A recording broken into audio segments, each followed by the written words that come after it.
Welcome to the annual PPAR presentation, which we are pre-recording a couple days before the presentation itself on Thursday.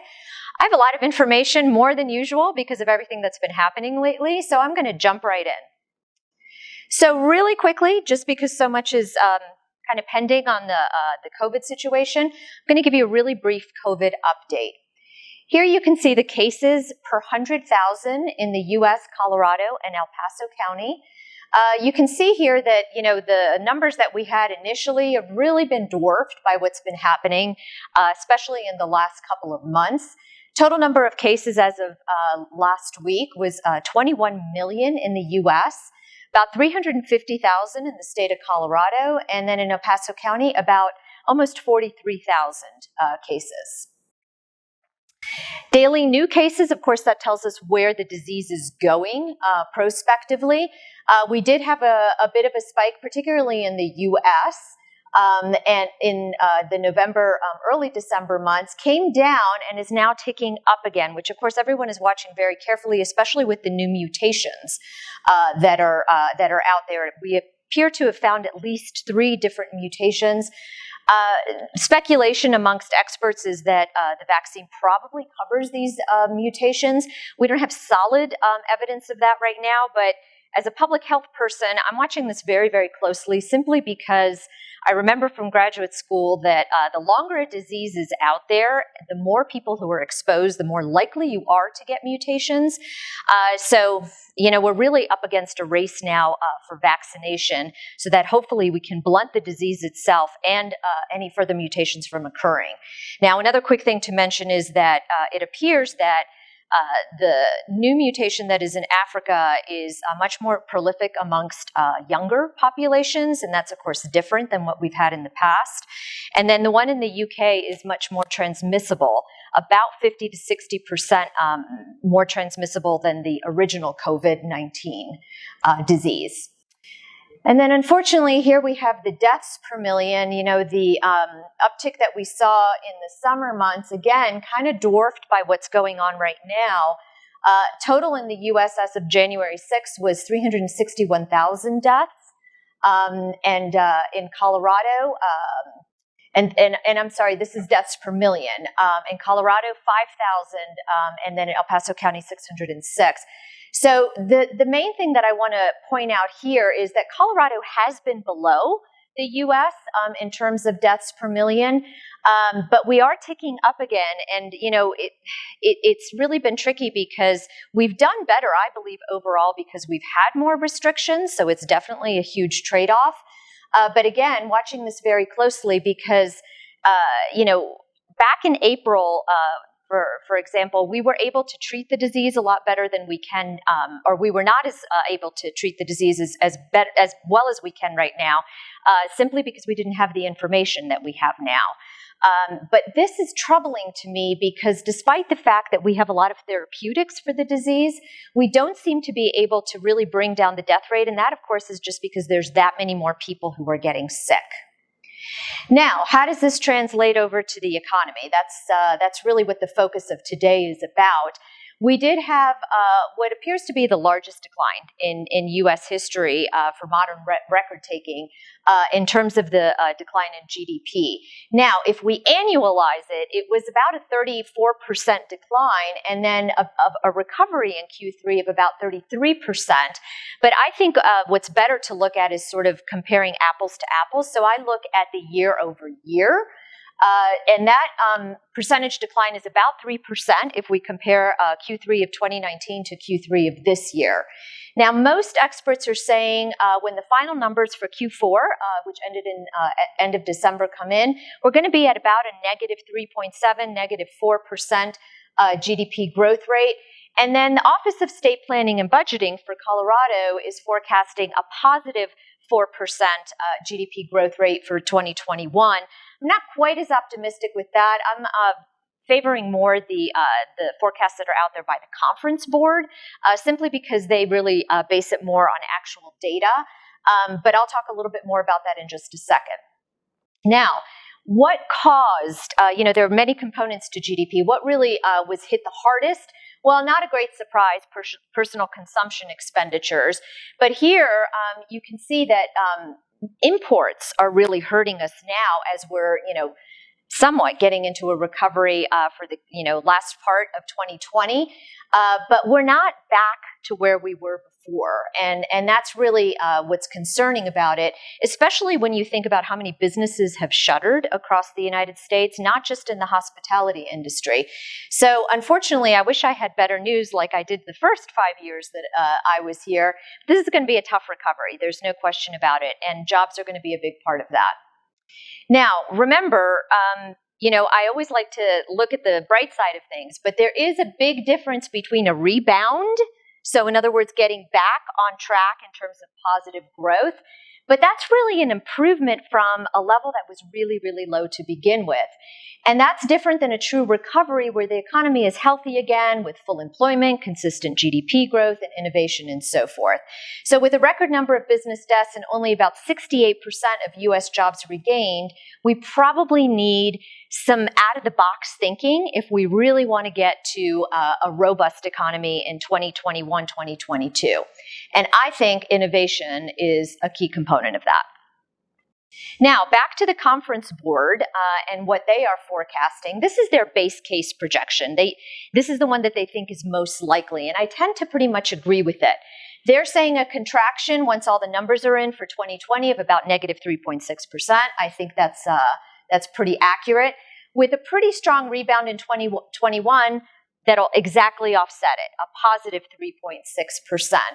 Little to no inflation.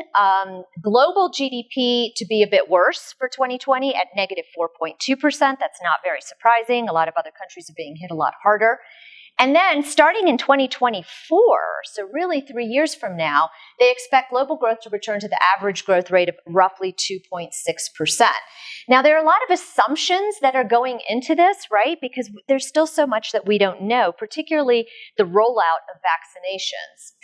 And I apologize for the small numbers here, but this is the Conference Board. This is what I just went over. But I also wanted to highlight that they also look at residential investment and forecast out. And they're saying, if you look historically here, about a 5% increase in residential investment for last year, 2020, but then about a 10% increase in 2021. So they're really, continue to think that the real estate industry is going to do really, really well. And then look at the exports. And this is a drag, again, on GDP growth. We're not exporting as much and we're still importing more. Now, their assumptions, the Conference Board assumptions for this base case forecast, new COVID cases are going to increase Q4, Q1 of this year, resulting in intermittent lockdowns, limited improvements in labor market, and implementation of fiscal stimulus, probably in this quarter. I do think that's going to happen with the Biden administration. Approval of a vaccine, which we did see in Q4, but no broad dissemination until Q2, Q3 of this year. And a political transition that does not result in any new shocks to the system. Of course, what happened last week, we're not 100% sure. U.S. monthly economic output returns to pre-pandemic levels in about the fall. I think that's a little optimistic, honestly. And then Wells Fargo and the Office of State Planning and Budgeting, just to mention, do have forecasts for 2021 that are a little bit more optimistic than what the Conference Board is saying. Now, the Conference Board also has a downside forecast, and this one is not out of the realm of possibility. A double-dip recession with a 3.8% economic contraction for last year and really no growth in 2021, 0.1%. It assumes a large spike in COVID-19 cases, which is actually kind of happening right now, with widespread lockdowns, deterioration of labor market and spending, no additional fiscal stimulus. I don't think that's going to happen. The vaccine not broadly available until 2021. That would really be bad. Very bumpy political transition that disrupts business and consumer confidence. Now, under this scenario, monthly economic output does not recover to pre-pandemic levels until sometime in 2022. So we're hoping not to get there, but I will say there are a couple elements here that I'm watching very carefully. More than anything, really the spread of the disease and how quickly we can get people vaccinated. Now, another major one I always talk about is consumer confidence. You can see, of course, when the pandemic hit, Consumer confidence took a big hit. That's not a big surprise. It has started to edge back up, but a recurring theme that I'm seeing in the data right now is that, we had this sort of happy, oh wow, maybe this is going to be a V-shaped recovery, and then things have stalled. And that's not only true for consumer sentiment, it's also true for what's happened with jobs, unemployment rate, even small business confidence, and so forth. Now, the University of Michigan has little subcomponents that they ask within their survey, and I'd like to share just a few of those with you. They asked survey respondents, what is your current financial situation compared to a year ago? Of course, a lot more saying worse. And that, before I go further with that, I want to, kind of highlight what this other data source, the census, is doing this household pulse survey. And, I talked about this in my annual presentation and certainly in the articles that I've been writing, that the people that are doing well seem to be doing really well, and then the people who are not are really, really suffering. 31% of American adults expect someone in their household to experience a loss in employment over the next 4 weeks. That's a red flag. 37% of adults live in a household where at least one adult substituted some or all in-person work for telework, so still a lot of work from home. And of course, that's hindered a lot of women who have left the workforce. Almost 13% of Americans live in households where there was either sometimes or often not enough food in the previous week. 9% of adults are either not current on their rent or mortgage or have slight or no confidence of making their next payment on time. Thankfully, the moratorium on evictions and foreclosures has been extended some, but it's not clear how long that's going to be in place.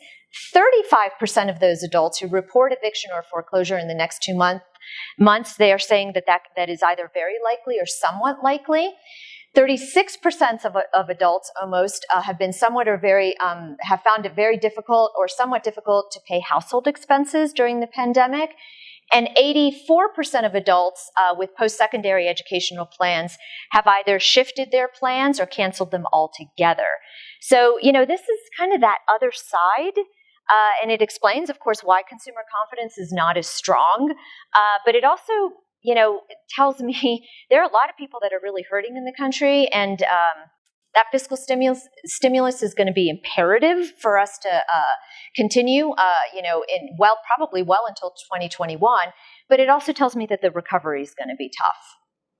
Now, back to University of Michigan. What about their expected change in their financial situation? So looking forward a year, a lot of them saying the same.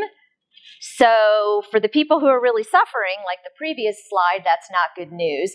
It's ticked up a little bit, but again, there's still a lot of uncertainty out there. What about conditions for buying, like large household items? That's usually a pretty good indicator of how people are feeling. Bad time to buy. Again, huge spike, and now it's kind of leveled off, but still very high level. Buying conditions for vehicles. This hasn't suffered quite as much, but still more people saying it's a bad time to buy than, say, a couple of years ago. And then buying conditions for homes, which of course you're particularly interested in. And that's where, one of the big surprises has been, these are the people who are doing relatively well. There was a big dip, but that's kind of stabilized to where it was in 2018, 2019. There's a lot of speculation about how much longer that's going to continue, but we'll talk more about that in a second. Now, another thing I watch closely, of course, are what are small businesses saying? Well, huge hit on small business confidence early in the pandemic. Looked like it was getting better, and now it's down again. So there are a lot of economists that are talking about that sort of worst case scenario that the conference board that I showed you a minute ago, where we could potentially have a double dip recession because a lot of these indicators are either stagnating or going back down. We need to get that vaccine out quickly. Now, the census also asks small businesses how they're feeling. I don't want to go into too much detail here, but 31% of them report a large negative effect from COVID, about the same for Colorado. Almost 40% a decrease in revenue, 56% experienced no change in operating revenues in the last week, so things are not really getting any better. There are supplier delays, and most of them, I guess about half of them are saying that it'll be more than 6 months before their businesses return to normal levels. So again, long recovery. Now, what about business conditions compared to a year ago, according to University of Michigan? So you can see I'm going back and forth between these different sources because I like to sort of confirm them with each other. Well, they're all pretty much saying, or a large percentage of them are saying, it's worse now than it was a year ago. And then in a year, they're expecting it to be better, so that's good news. But again, it's faltering a bit. It's coming back down. Now, what about their expectations on the economy over the next 12 months? Well, huge spike, not surprising at the beginning, and then it kind of started to come back down, but now it's pretty much level again. So that sense of trepidation is kind of becoming more ingrained. Vehicle sales took a big hit, recovered somewhat, but is not back to pre-pandemic levels. I'll talk more about that in a second. Total retail, but this includes online, and food services took a big hit, but that's back up again, and that's again mostly driven by online sales. Personal savings rate. This is something that there's been a lot of discussion about. Because of the stimulus checks that happened early on in the pandemic, the savings rate went from 7.6% in January, my little footnote there, all the way up to 33.7%, and is now down to about 13%. So there is still some buffer out there, but I have to say that I think targeted stimulus would have made a lot more sense. As an example, my two eldest sons are now working full-time. They don't make over the threshold, but they didn't make enough to not get the stimulus check, so they got it. Well, wouldn't it have made a lot more sense to target that money towards the households that really, really needed it? Yes, maybe they would go out and spend more, but how much are we going out to spend right now anyway with COVID? Does it really help the economy in the short run when those types of individuals have increased their savings rate, but then you have, up to 30% of households saying that they haven't had enough to eat in the last 7 days? So I think targeted stimulus checks would have really made a lot more sense. Now, delinquency rates are always something that I'm watching. They were nice and low for just about every category prior to the pandemic. But now we can see they're starting to climb up just a little bit. So that's something that I'm watching very carefully as well. Now, there is that bifurcation because the government-backed loans, the FHA loan 90-day delinquency rate is almost 11%. That's a survey high. And that's really what's causing that little bump up. Non-FHA loan delinquency rate is about half of that at 4.8%. Still the highest rate since 2010, however. And on a year-to-year, year-over-year basis, the total mortgage delinquency rates did increase for all loan types. Delinquency rate increased by 293 basis points for conventional loans, not too bad. 737 basis points for FHA loans, like I just talked about, and 423 for basis points for VA loans. So again, something to watch very carefully, because yes, the housing market is doing really well, but if we have a really prolonged and difficult recovery, these numbers are undoubtedly going to go up.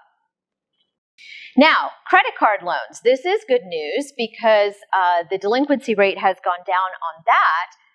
And that's probably because the people who did get the stimulus checks probably used some of that to pay down their credit card debt. And then on consumer loans overall as well, the delinquency rate is down. Commercial and industrial loans is starting to go up. I'm going to talk about that at the very end with the commercial real estate section, but I think this is very likely to increase. There's just too much office and retail space in particular that is vacant right now, and that's going to put some pressure on some of those landlords. Now, the Fed funds rate, just like clockwork, as soon as it starts to go up, you get the recessionary bars here. So even though we were at very low levels, here we are again. We hit a recession, and they're down to basically zero, and the forecast is for them to stay in that range. And then here are the analogous prime and 30-year mortgage rates. I think I saw just a few days ago that the mortgage rate for 30-year conventional loan was at about 2.65. So pretty impressive. And then these forecasts which are Wells Fargo forecasts, show them to continue to be really low well into 2021, 30-year mortgage at 2.96. It might even be lower than that, kind of depending on how things go. Now, another thing, of course, is what's been happening with the stock market. You look at this sort of unprecedented increase, and to me that kind of smells like a bubble. I don't know that we've ever gone this long without a correction, and I mean, past the initial shock that we had with COVID-19. So there's a lot of concern about that. It's been mostly led by tech stocks, but again, it's kind of like, if somebody has money, where else are they going to put it? Treasuries are not yielding a lot right now. Real estate, other than homes, is not really looking like a great investment. So there's a lot of speculation that we may end up having some correction in the stock market in the not too distant future. Now, here's something that I think is also important to remember. A theme of 2020 is this of accelerated disruption. We already knew that electric vehicles were coming. We knew about Tesla. We knew about more work from home, all kinds of different things. But Tesla really does stand out in this. It's increased 704% and is now larger than the next 5 largest global auto companies combined. So here's Tesla, Toyota, Volkswagen, Daimler, and so forth. And that's really telling you something about, electric vehicles, but it's also telling me something about probably how it's overvalued. The only vague comparison is a Chinese auto company that used to be really not on the map at all, and now it's in the top 10, and it is also an electric vehicle company. So again, this theme of accelerated disruption and innovation. Now, quick look at employment. So we all know the unemployment rate went sky high when COVID-19 first hit, up to 14%. And now we are currently at 6.5%. So certainly a huge improvement, but much, much higher than where we were pretty much since 2012. So that portion of it isn't very good news. But the other side of this is people say, okay, this is a lot better than 14.5%, and that's true, but we've also had a lot of people who have left the workforce. So if we look at some of the specifics from the December Bureau of Labor Statistics data, we can see here's the job growth, roughly 2 million over the last few years, and then in 2020 we had net job losses of about 9 million. Now, average hourly earnings are up, but that's because of the distortion. A lot of those low-wage jobs simply went away and were not calculated. Now, some of the highlights looking at December 2019 to December 2020, federal government, finance and insurance, transportation and warehousing have all increased. Utilities and mining, this is of course the oil industry, had a hard hit. The most lost, over 3 million jobs in accommodation and food, and 3.7 million jobs in leisure and hospitality. So that's really where most of your hit has come from. In the month of December alone, we had payroll employment decrease by 140,000. And this goes back to what I was talking about earlier with the fact that things were looking better and now they've kind of leveled off. Even today's numbers for the job openings, were not as positive, and we're now starting to see some decreases in employment. Now, the declines in December were leisure and hospitality, private education, government and other services. Thankfully, some increase in professional and business services, retail trade, transportation and warehousing, and healthcare, and a couple of other categories. But this kind of gives you the picture of where we were in December.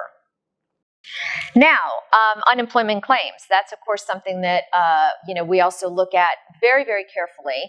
Huge increase when COVID first happened, continuing claims and initial claims. Here you can see in the 2 colors. Again, kind of leveled off, and we've even started to see a little bit of increase. Now, if we include all the categories, regular unemployment, the gig workers, the extended benefits, and so forth, there are roughly 20 million Americans who are still receiving some type of unemployment benefit check. And this has been extended pretty much any economist you talk to says that's an essential thing for our economy not to collapse. But at the same time, 20 million tells me that there's going to be a really long recovery, especially when you start looking at the number of business closures. And here is just from the National Association of Realtors 2020 Summit. You can see here are our job losses, but our job gains are not even close to that. So that's, again, where economists are kind of concerned about the labor market and the recovery. We need about another 10 million jobs to get us back to the prior peak, as this graph shows over here on the right-hand side. And then I like to look at this all in context within my own state and my own community. Across the U.S., we've regained about 68% of the jobs lost, okay? Still not there, a long way to go, but almost 70%.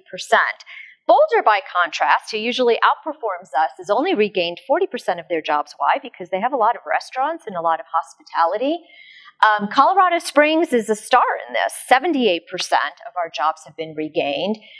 Denver, not quite as strong. And then you can see the other categories here. And I'll talk a minute more about this and why this is one of the reasons that I do feel actually pretty good about us outperforming the nation once a solid recovery does get started.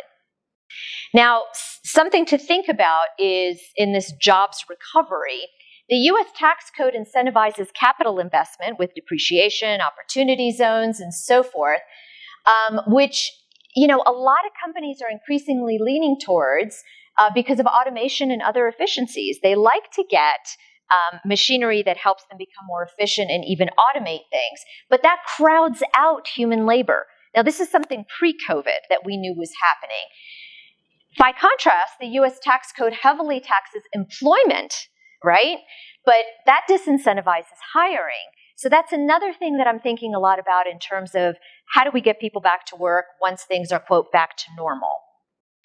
Now, kind of in this vein, I wrote an article that if you have interest in reading, published a week ago Sunday in the Gazette, and it talks about looking at this crisis, looking at a possible jobs recovery, and where were we even prior to the pandemic, and what does that kind of set us up for long term?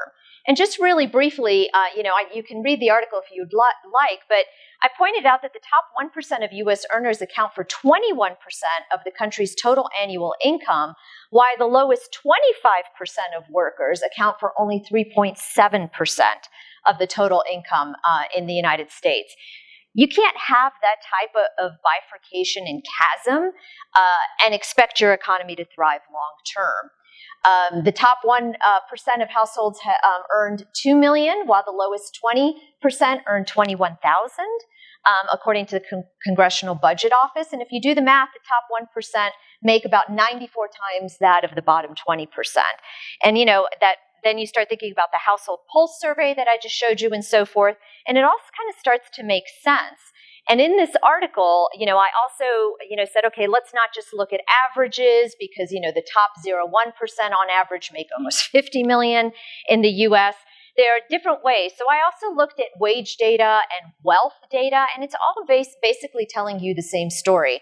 And I do think that this, wealth chasm, income chasm, whatever you want to call it, is part of the reason that we have some of the structural issues that we do in the United States in terms of not as many people participating in higher education because they can't afford it, a lot of the political divisiveness, and so forth. And then these were the two charts that I had in this article. So here's another way to look at this, and it's basically looking at the distribution of household wealth. And this is more recent data because it's tracked by the Federal Reserve on a quarterly basis, Q3 of 2020. And it basically shows that the top 1% of households had 31% of the total wealth. And this graph really shows it. Here's your bottom 50%, this little tiny red line, versus the other groups, including the top 1% in the dark green and the top 10% in the two green colors. So it really highlights how a very large proportion of the total wealth and income and wages, however you look at it, is really by the top 1 to 10%, whereas your bottom 50% are barely really making much of a dent in the economy at all. And then, in this, I bring up that maybe COVID-19 is a really good opportunity to step back and look at this data and, how can we address some of these structural issues? Because, for instance, we know that for people who are not as educated, their participation rate is about 15% lower in the labor force. So they're not often, productive members of society. So what if we did some innovative things like the high endowment universities starting training centers in lower income areas with vocational schools, maybe some people transitioning to four-year universities and so forth. I mean, a lot of these large universities have endowments that are bigger than countries' GDP. What about a fiscal stimulus in the form of a New Deal 2.0 that incorporates national training that's fully subsidized? We're training people for the jobs of today, and even after this recession and recovery is over, those are skills that people are going to have long-term, so it's not a short-term solution. What about childcare and early education? That's also a long-term investment, and it helps particularly women come back into the labor force. And these are benefits, again, that will last for decades to come. This would all be cheaper, even if fully paid by the United States government. It's going to be cheaper than paying unemployment, Medicaid, food stamps, high incarceration rates. We could also do things investing in new innovation like green technologies, because almost always innovation makes new jobs. Now, back to this whole thing of people, choosing to leave the labor force. That's where you look at the labor participation rate. You can see that we were already low, that's the red line, but now look what's happened. It even got lower. And this is a problem, because if you don't have productive people in society, not only are they not contributing to GDP growth, but they're often also taking benefits from the system and using up tax dollars for that. Here you can see it by age. Every single age group has had a fall in their labor participation rate. And now job openings, yes, they are lower. Yes, they have leveled off in the last couple of months, all the way here on the right. But we do still have a lot of open jobs. We just don't have the people with the right skill set. And then here you can just see the number of people who are unemployed by age group. It's a lot of young people in prime working ages. For Colorado, the unemployment claims, again, mostly young people, okay? And in theory, a lot of these people should have finished some type of post-secondary education, whether it's a certification program, an associate's degree, bachelor's degree, whatever the case may be. Now, here, just as an example, are some of the occupations that, quote, have it all. They have a lot of openings, they're projected to have a lot of growth, and they have high wages. Physical therapists, industrial engineers, nurses, health specialties, construction managers, and so forth. And you can see the wages in a lot of cases are pretty good, but we don't have enough of these workers. Now, the future workforce trends, I've talked about this before. Of course, healthcare, the energy sector, we know from the Tesla slide that I showed you from, solar and wind and so forth. It's going to have a very high level of disruption and therefore a high need for new jobs, statisticians to interpret big data. And I really do think our global competitiveness is going to hinge on our ability to train these individuals. So nothing's really changed in this realm pre-COVID except an urgency to train people, because we're going to have that many more people who are going to be looking for jobs post-pandemic. Now, a little bit on U.S. housing. I recently did an economic impact analysis for PPAR. I was looking at this. Real estate does indeed make up somewhere between 12 and 15% of GDP. Now, that's if you include resale, new construction for single and multifamily, and rental markets, okay? So that's the whole real estate industry. Now, here you can see what's happened with U.S. prices ever since 2006. Here's where we ended up in 2019, and here's where we are in November of 2020. Pretty significantly higher average and median prices, and this is all during a pandemic, right? And here you can see I just like to pepper in a little bit with Colorado Springs. It used to be below the U.S. Median price, And now we are well above. In 2006, we were 8% below the U.S. median price. 2019, 15%. And now, as of today, it's even higher than that. We'll get to that at the end. 100% in 2019, in Q2 or Q3 of 2020, 100% of measured USAs showed gains in single-family home prices, low mortgage rates, and depleted housing inventory. 65% of the measured MSAs had double-digit growth from a year ago. So it's telling me that the price increases and the hot market is really pretty much across the nation. Sales increased almost 26% from a year ago. Looking at November, existing home sales decreased in November just a little bit after 5 consecutive months of gains. All 4 regions saw year-over-year growth. And in October, down 2.5%, or from October, down 2.5%. Now, total inventory in November was down almost 10% from October, but down 22% from a year ago. And of course, that's also fueling the price appreciation. The supply was 2.3 months in the U.S. in November, an all-time low. Days on market was 21 days. 73% of homes were on the market for less than a month in the U.S. And 32% of buyers in November were first-time buyers. And that whole thing of home ownership is actually a positive, which I'll talk more about in a second. But here you can see pictorially going back to 2010 where the month's supply is. No great surprise there. Now, most of the sales across the U.S. in November were in this price range, $250,000 to $500,000. I'll juxtapose that to our area in a few minutes. So here we have new home sales, which accounted for 11% of total sales in 2019. Now, this is where real estate stands out as being a little bit different. We did have a hit at the very beginning of the pandemic, but it's not only rebounded, it's gone beyond previous levels. Yes, it's fallen a little bit lately, but some of that is seasonal. And then for permits, looking forward, again, a hit, but then way above really where it was before. Permits are up about 22% from where they were a year ago. And then this just shows you, for instance, traffic of prospective buyers, and of course construction companies look at a lot of this, still way high, back to levels where they were pre-pandemic and even above. Now, maybe I'm preaching to the choir, but why the surge in demand with the price increases? Well, of course, low interest rates. And those people who have money and are working from home feel pretty secure. Secure renters who were maybe at the cusp of buying, now tipped over by low interest rates, right? Makes a house that much more affordable.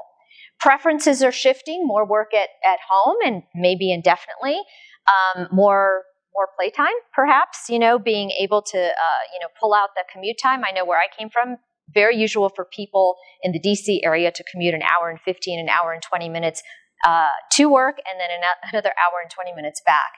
And then more time at home made some people think that their house is a dump and they wanted to upgrade. Now, what about expected change in home values? Well, in November of 2020, about 50% of people expect a price increase. Home ownership rate. Now, this is what I told you I was going to talk about a second ago. Here, you can see it's been coming down since 2005 quite a bit. Now, look at the scale. It is 62 up to 70, so you can really see it here. But this is a nice aspect, if you will, of the pandemic and these low interest rates, is that a lot of people were tipped over to home ownership.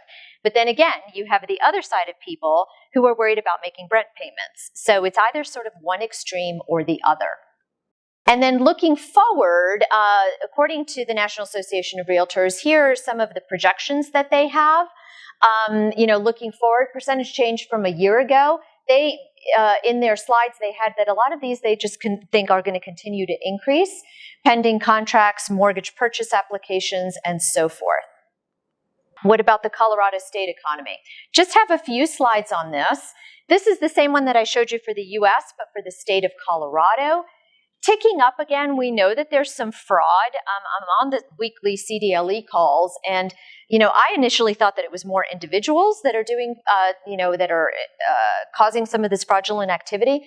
But it's they think actually really crime rings that are doing this. It's pretty sophisticated. So that's been kind of an uphill battle. But it doesn't kind of take away the fact that we do have a lot of people, even in our state, who are still filing unemployment claims. Now, just for perspective, this was the weekly average claims for regular unemployment. This doesn't include gig workers or extended benefits. But this dotted line shows you where we were in 2019.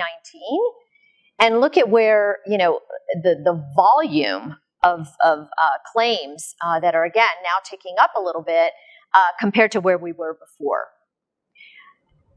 Now, this is straight from CDLE. Every week they give us this update, and I just kind of want to highlight the state of Colorado has spent almost $3 billion in unemployment claims. If you combine Colorado and state, it's $6.82 billion that has been spent in unemployment benefits. For the week ending December 26th, an additional almost 300,000 claims, including all the different programs and gig workers and so forth. And since mid-March, we've had a total of 1 million people putting in some type of a claim for when we combine all the different programs. Of course, we're not that high now, but remember, the state of Colorado only has 5.5 million people. A lot of those are children.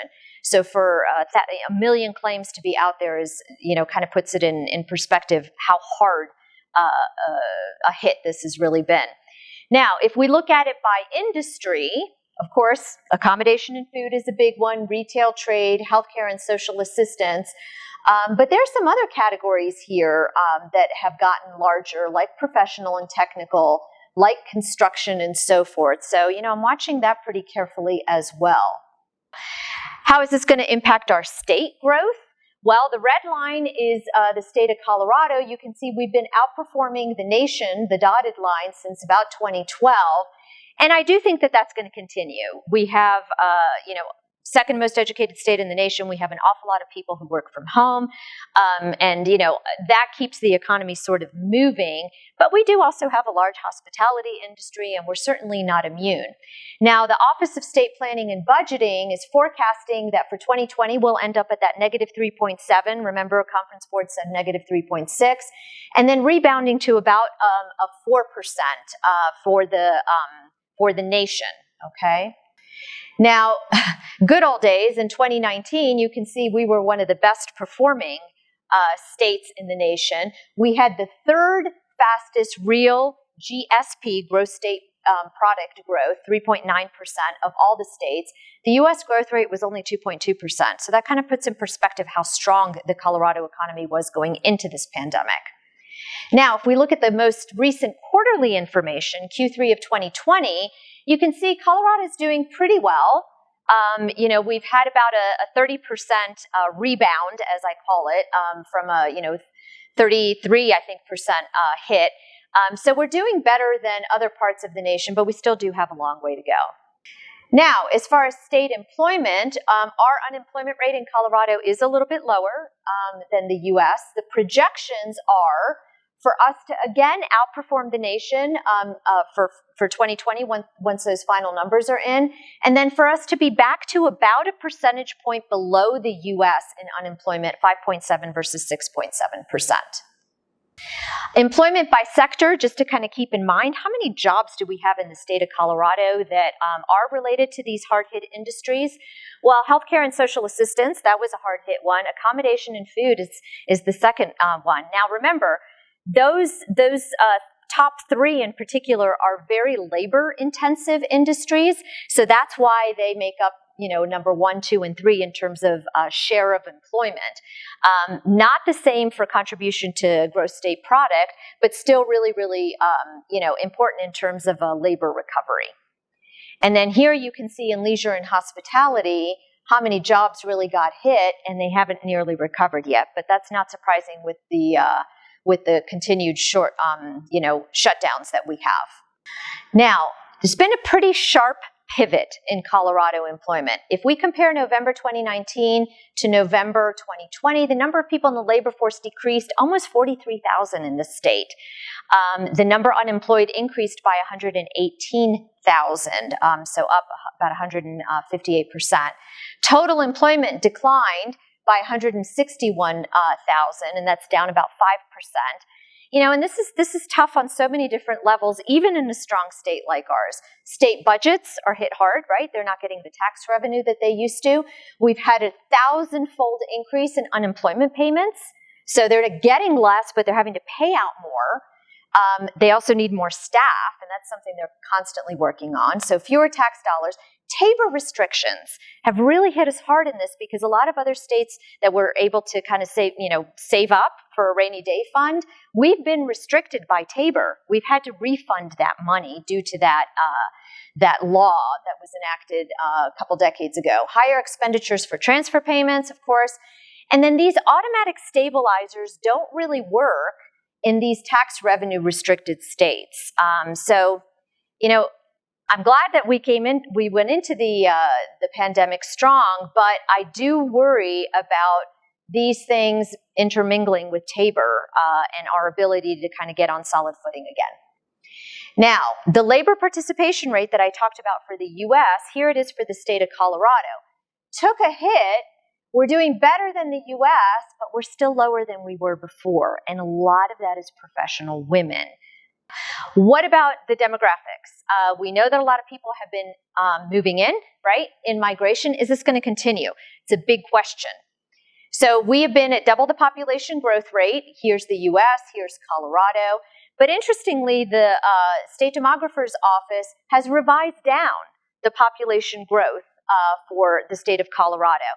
And the latest preliminary census numbers was on a call today, is that the state of Colorado is indeed slowing down in terms of the number of people moving in. Some of it is also the aging of the population and even some COVID-related deaths. A lot of it is also that in recessions, people tend to either hold off on having children or just simply make a decision not to have additional children. So, we were at 8 million plus previously, but we're now just below that, according to the State Demographer's Office, in terms of growth. Now, most of our growth has actually been from net migration, versus natural increase, which is people having babies, and that's continued to be the case, or is projected to still be the case in 2024, 25. The interesting thing is that these levels are more in line with where we were back in these years right here, which is, during our recovery from the Great Recession. But these high levels of 2014, 2015 doesn't appear that we're going to hit those rates of increase moving forward. And then here's just another way for you to see net migration versus natural increase moving all the way out to 2040. But here are the latest numbers for Denver and El Paso County, having roughly the same population by 2024. And this is county, this is not MSA, but still pretty impressive growth rates for our region. Now, what about Colorado real estate? Well, we do have still the dubious distinction as of June 2020 of being one of the most expensive states in the nation compared to the U.S., over 100,000 more in terms of the median home price. And then this, just shows us California is the most expensive, but Colorado's getting there. Now, this was an interesting article, I believe from the Denver Post. How much more expensive will Colorado homes become in the next 10 years? Of course, this is speculation, but it's still pretty important to look at. State could become the fourth most expensive for housing by 2030 if last decade's gains are repeated. And, you'd say, okay, well, is that going to be the case? Part of me says no, because, for instance, places like Denver and Boulder, so many people are getting priced out of that market. But then you look at some of the growth in places like Colorado Springs and even Pueblo, and you say, well, maybe it is the case that Colorado is going to continue to have double-digit increases. Now, in Colorado, another 82% gain would push the average home price to $763,000. And this is all from the same Denver Post article, which is about double the U.S. average.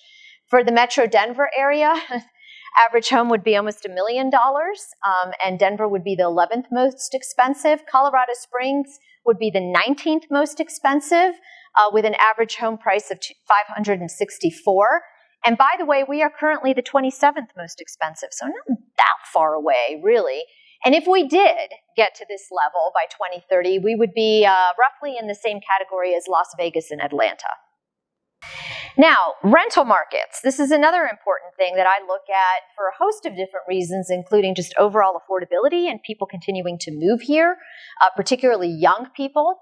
Colorado ranks the 8th highest state at $26 an hour in order to be able to rent a 2-bedroom apartment.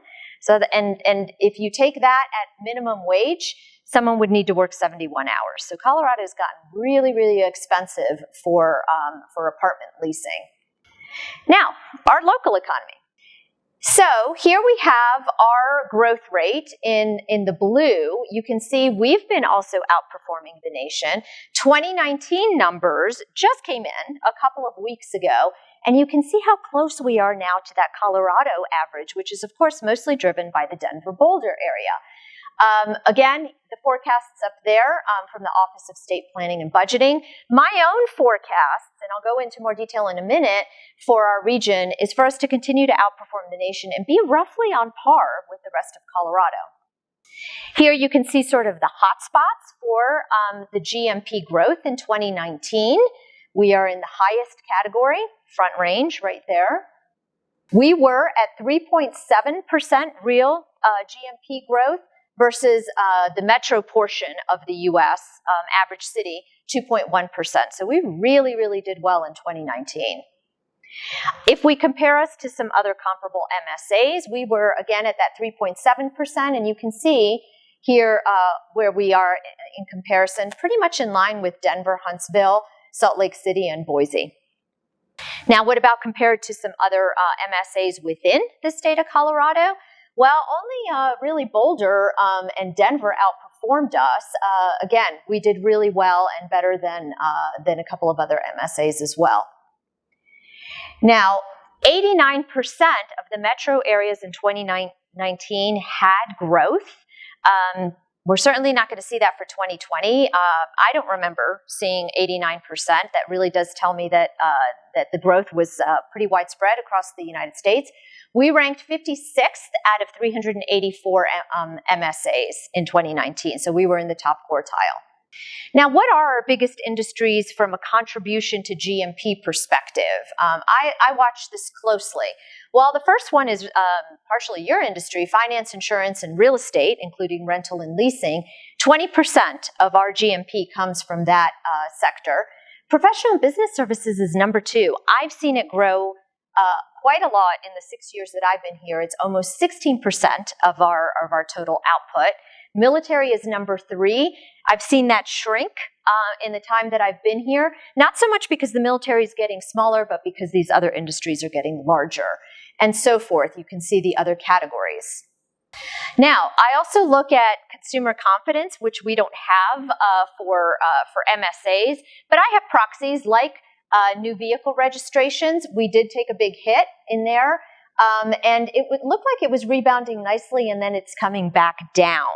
But the luxury vehicles are still up 15%. Again, that theme of the people who have money are spending it. The other thing I look at closely is sales and use tax. That tells me how people are spending money, if they're spending money in the local economy. Well, thankfully, for the city, for the county, and for us in general, 8% increase November to November, 2019 to 2020. And that really tells me that our economy is still functioning. People haven't put the brakes on very hard, if at all, in our region. Now, why do I think our region's going to have a relatively good recovery? Doesn't mean it's all going to be roses, but I do think we're going to outperform the nation. Why? Because we have a diverse economy that is not overly dependent on 1 or 2 industries. We have many professional jobs here locally as well that can be done from home. Department of Defense contracting, I think of it as sort of an anchor industry that has buffered a lot of job and income losses. It's really helped us out. It's not our only egg in the basket, but it's been a pretty powerful one that with the other components of our economy have really made us more resilient. We have really been able to continue and maybe even accelerate the in-migration. The second-tier cities are the ones that are doing really well with the migration due to the pandemic. You know, we're not as expensive as Denver and Boulder, and if somebody wants to come to Colorado, Colorado Springs is looking pretty attractive. New home construction is indicative of this continued in-migration. All of the construction companies who are my sponsors tell me they can't keep up. Easier for professionals to migrate to other areas while their employer is elsewhere. More professionals means higher regional income and more consumption. That's a key thing. Not only if we still have people moving here and we have more professionals, they make more. That feeds our tax base. They're able to buy more houses, more cars, and so forth.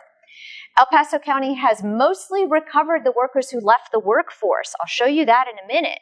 So all my talk about people leaving the labor force and that's going to make things tough, El Paso County did have some people leave the labor force, but they've largely come back. And then Colorado, I believe, will likely emerge from the pandemic a bit sooner than most states. Why? Because I track the vaccinations and we're vaccinating people at a quicker rate. We're also not in New York with, whatever it is, 80 million people. We have 5.5 million people, and it does make things a lot easier. And honestly, everyone I talk to at the state says just public health, and the state is working a lot more aggressively here than it is in other states to get people vaccinated. Now, what about employment? Well, another reason I'm kind of bullish, November 2020, our unemployment rate was at 6%. Remember, it was at 6.4% for the U.S., 6.2% for Colorado. I'm doing some loose projections. Projections are really tough right now. For the unemployment rate, I'm saying that for 2020, we're going to end up about the same as Colorado at 7%.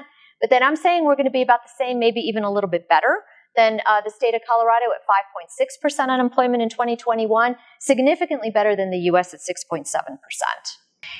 Now, here, you can see that the employment that we lost across Colorado, we lost about that 5% of our total employment.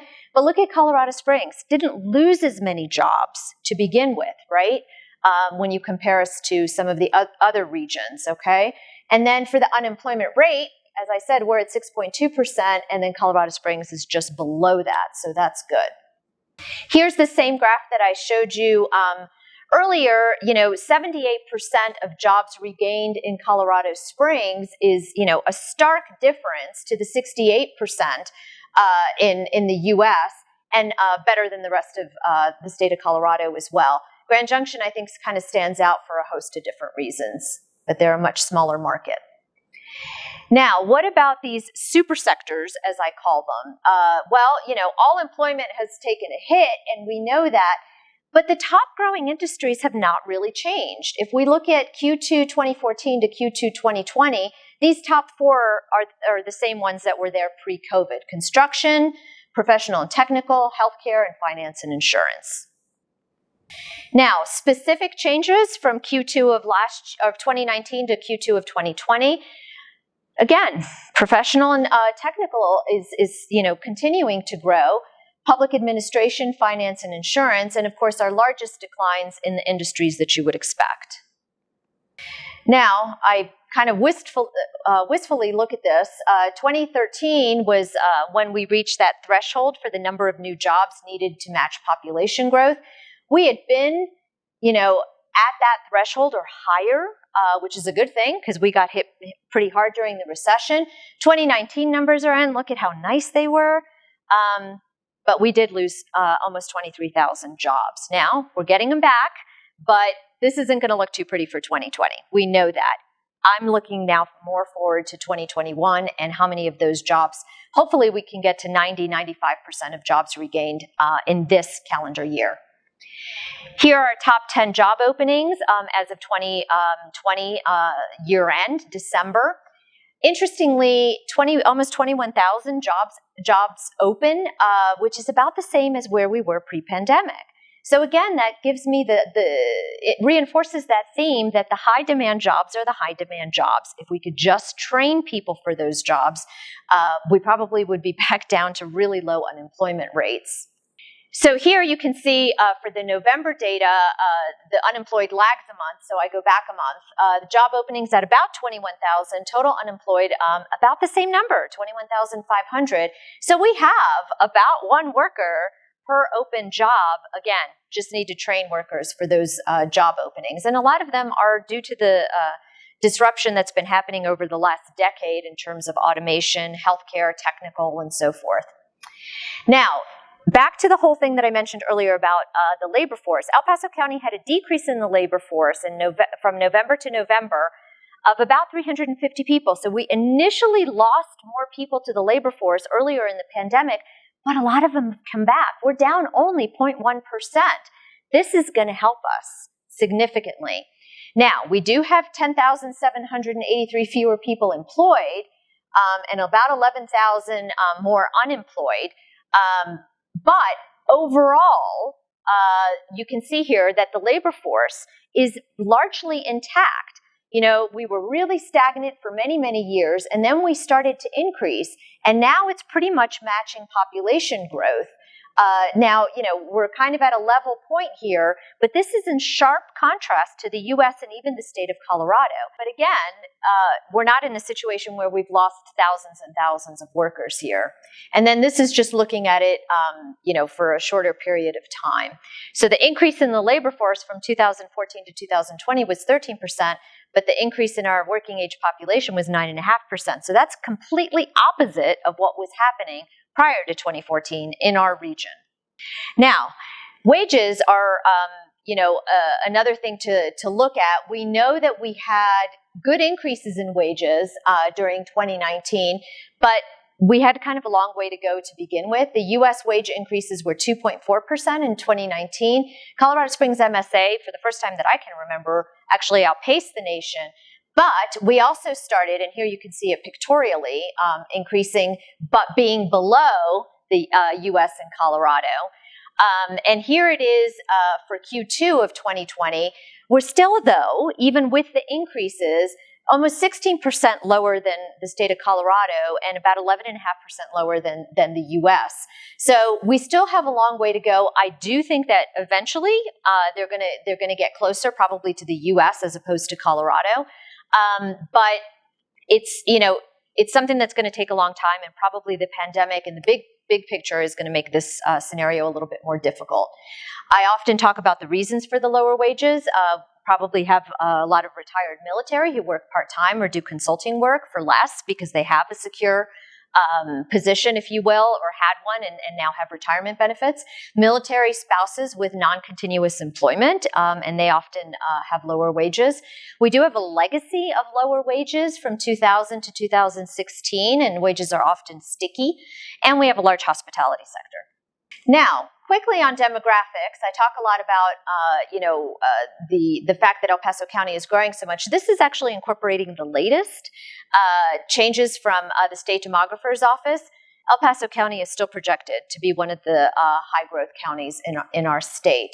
We've had about 103% increase in the last 50 years, whereas the U.S. has had a 38% increase in population.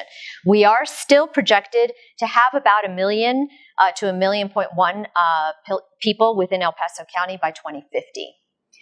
And in 2019, these numbers came out. We are still significantly younger than Colorado and the U.S., and of course, that bodes very well for household formation and the real estate industry.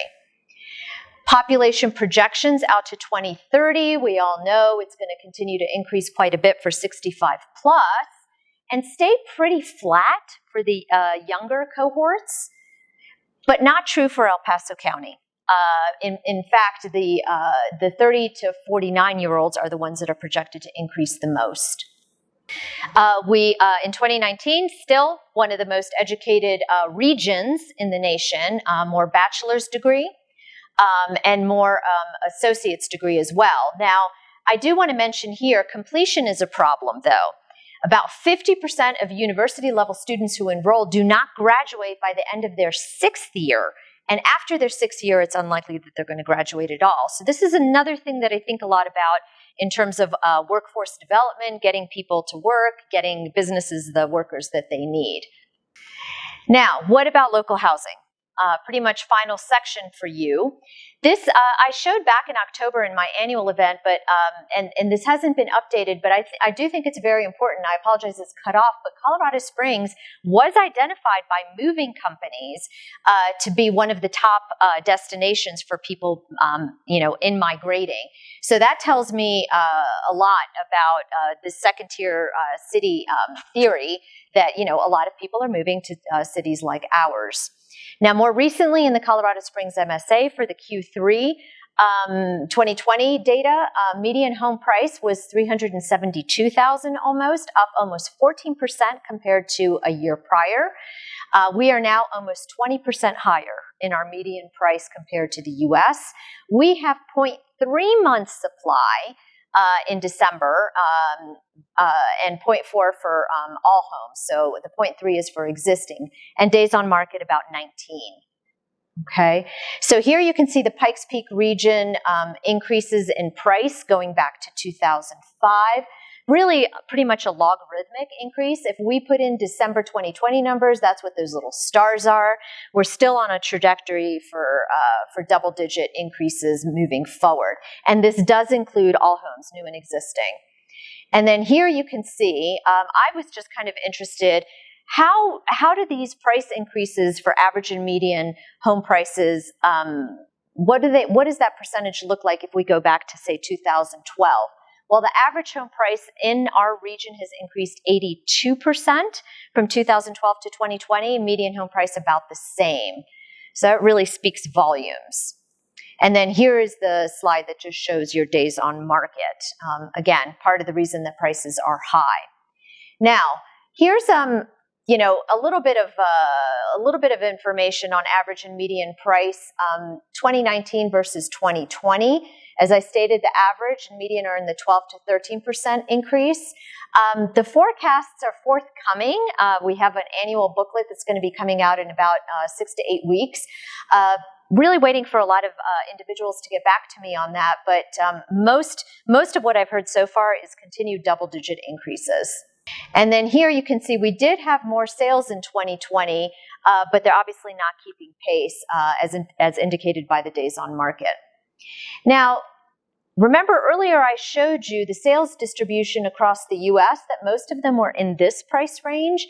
Interestingly, in El Paso County, we also have a lot in that category, but we have a higher percentage also in the 500 to 800,000 range, and a much lower percentage in the 150 to 250,000 range. And then here's just a pictorial representation of that data, U.S. versus El Paso County. And then not surprisingly, record low foreclosures. So far, that's a good thing. Now, it's all relative. Denver's median price, didn't increase in the double digits, Q3 to Q3, but still 506,000. Boulder's median price, 673,000. Boulder's the 7th most expensive city. Denver's the 13th. And as I mentioned earlier, Colorado Springs, 27th. And if we compare our price increases, Q3 2019 to 2020 Q3, you can see here that 13.6% and how that measures up, when we juxtapose it to other comparable MSAs. And here, of course, is the U.S. Now, in terms of affordability, this Housing Opportunity Index is probably the best one that I've seen. It gives you the percentage of people who earn the median wages who can afford the median home price. So 60%, about the same as U.S. But the issue here is that in Q4 of 2019, it was almost 70%. It was 69.8%. So our affordability is coming down very rapidly, and that is a bit concerning. Now, for home building, healthy permits really depends on how many people are moving here, and I'm in conversations now with the state demographers and some builders and so forth. Traditionally, we had said about 5,800 permits, and that includes both single-family and multifamily. We were not meeting that threshold, but then we did exceed it in 2020. Now, remember that multifamily, a permit, you can pull a permit today on a multifamily. It might not be built for 3 or 4 or 5 years. So, that's something to consider. But really, this is mostly driven by population and household size. and we know that there's going to be a lot of disruption in that due to COVID. Now, projections for local and U.S. housing. Well, you can see the price increases and the permit increases over the last few years. In our region, it's up 25%. The U.S. has not yet released, and this is in terms of permits. So that tells me something about the continued in-migration. It doesn't appear that builders are overly optimistic because they're all saying that their houses and their units are being absorbed. The forum is forecasting modest reductions in single-family permitting in the Pikes Peak region, potentially for 2021, from 2020 levels, as things kind of maybe level off, but still really remains to be seen. All the builders are saying construction costs are still really high and available land is still really low. Now, the rental market has been really interesting to track as well. The average two-bedroom apartment in Q2 of 2020 was about $1,200 in the U.S., and the vacancy rate was still really low. And again, absorption is still really good, so that's why we still have a lot of investment going on in multifamily. But $1,200, $1,250 for your average two-bedroom apartment is pretty steep. Here it is for Q4. It leveled off a little bit, but not that different than Denver, and that's very, very different than what I actually saw when I first moved here 6 years ago. And again, our vacancy rates are lower than Denver now. Now, how much do you need to earn to afford a modest apartment in our region in 2020? You'd need to make about $22 an hour, okay? Working about 58 hours a week at minimum wage. So, this really tells me that affordability is indeed an issue for renters as well. Now, just a little bit on commercial real estate before I end. Here you can see vacancy rates have been coming down pretty much since the Great Recession, have picked up in retail. That's not a big surprise. Office is starting to tick up, but the interesting thing about office is that a lot of leases are pretty long-term, between 5 and 10 years. So if COVID is going to hit this, we may not have necessarily seen it just yet. Now, lease prices continue to increase, which is an interesting dynamic, and some of that may really be due to some relocation from more expensive markets. Now, here you can see office and retail space, and this is, again, from the National Association of Realtors, so this is for the U.S. broad. The absorption is not as good in the last couple of quarters. So that tells me something about what might be happening to vacancy rates for office and for retail space moving forward. Work from home, of course, that's going to be impacting office vacancy rates quite a bit. Prior to the pandemic, only about 6% of people. During the pandemic, about 21% of people, and the forecast for 2021 is still pretty high at almost 20%.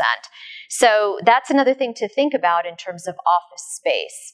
Now, industrial space is really an interesting thing because those vacancy rates are coming down and lease rates are going up and absorption is going up. Why? Because of distribution centers.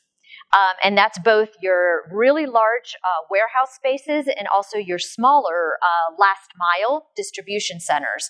I mean, in Monument where I live, they're building a UPS one, and I believe there's a third one that's being built by Amazon near the airport. Now, here's a consensus outlook on commercial real estate. For vacancy rates, 2019 actuals, 2020 actuals, and then the forecast. So here are your vacancy rates for the various categories. Look at hotel. I thought a very interesting way that this was stated in a podcast that I listened to was that you look at, for instance, office where your lease rates might be 2 years, 5 years, 7 years. Hotels, it's one night. So overnight, you can have a really, really big change. And here they're basically saying hotels are not going to fully recover. Especially those that are focused towards conference centers and business travel. I'm a little concerned about the number of hotels that are going up in Colorado Springs. The one saving grace is that we're also a huge tourist destination. It's not just convention centers, say like downtown Denver. And then here you can see what the lease rates are for Colorado Springs versus Denver. We're still, a lot cheaper for retail and for office space, but look at industrial and medical. We're pretty comparable, if anything, a little bit more expensive.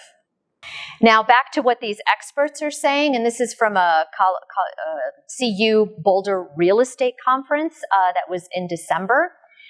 Office vacancy rates in downtown Denver are up 20%, the highest in 10 years. They're seeing an increased demand for suburban office space versus urban. Most of them think office space will rebound maybe this summer. It's kind of hard to say. Urban workers will most likely be young people. A lot of older workers will want to continue to work from home primarily, and maybe moms who just need to get away from their kids. Colorado retail vacancy rate is at about 7% with no absorption, and they're saying this is only going to get worse. And like I mentioned earlier, blending of industrial, distribution centers, and retail pickup at store is something that they're seeing a lot of. And then I'm not going to go into too much of this.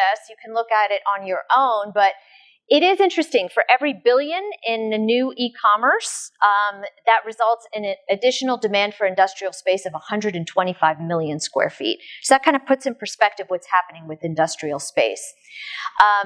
And they're seeing about a 30% increase in the demand for industrial space.